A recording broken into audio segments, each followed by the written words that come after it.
दीदी, सोच भी मत लेना मम्मी जी को चाट बताशे खिलाने का। भाभी, हम सभी लोग बैठे चाट खा रहे हैं और मम्मी सामने बैठी है। उनको भी चाट खाने के लिए दे दीजिए, क्योंकि मम्मी को तो चाट बताशे बहुत ज्यादा पसंद है। आरती ने बहुत सकुचाते हुए अपनी भाभी नूतन से कहा।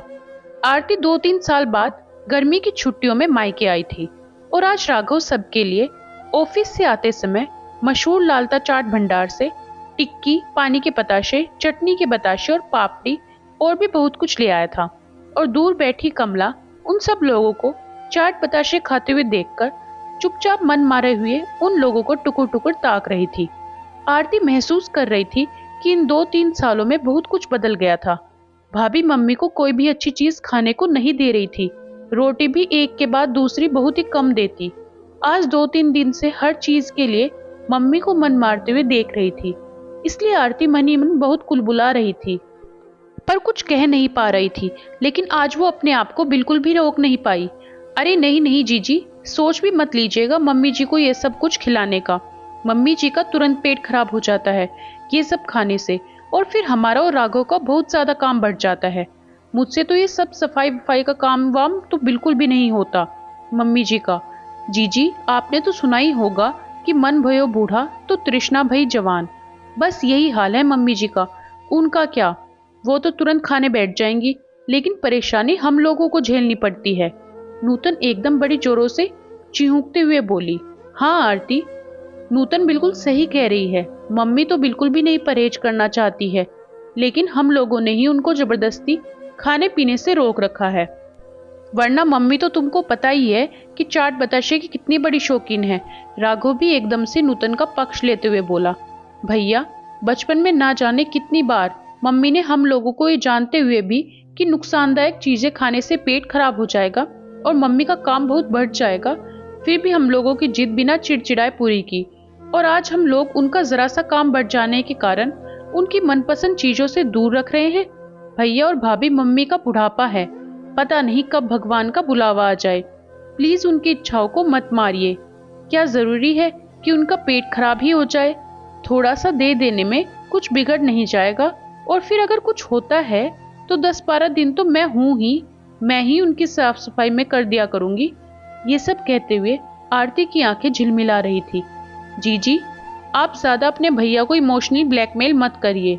2-4 दिनों के लिए आई हैं तो खुशी खुशी रहिए और रहने भी दीजिए।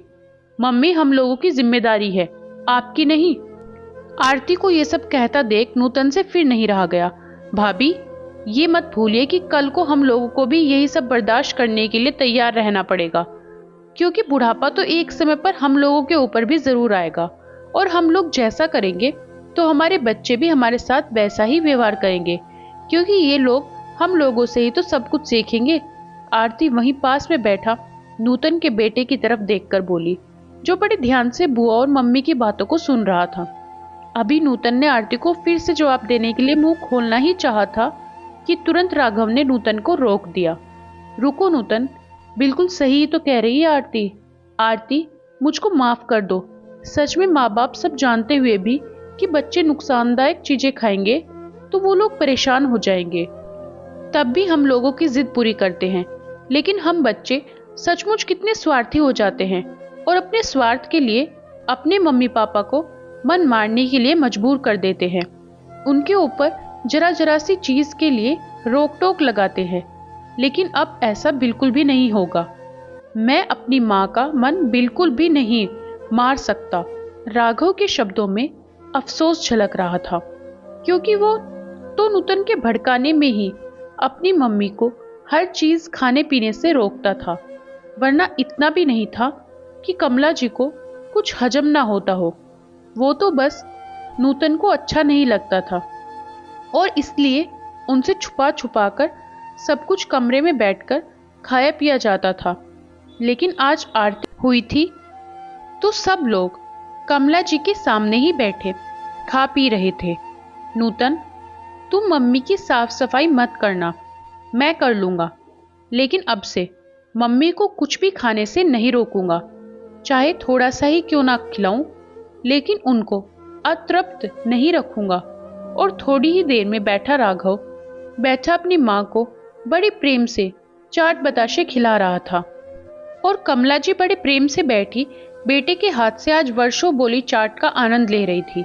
और आरती उनके चेहरे पर आत्म तृप्ति का भाव देखकर बहुत ज्यादा सुकून महसूस कर रही थी। आपको ये कहानी कैसी लगी कमेंट में बताएं। वीडियो को लाइक करें, शेयर करें और चैनल को सब्सक्राइब जरूर करें। धन्यवाद।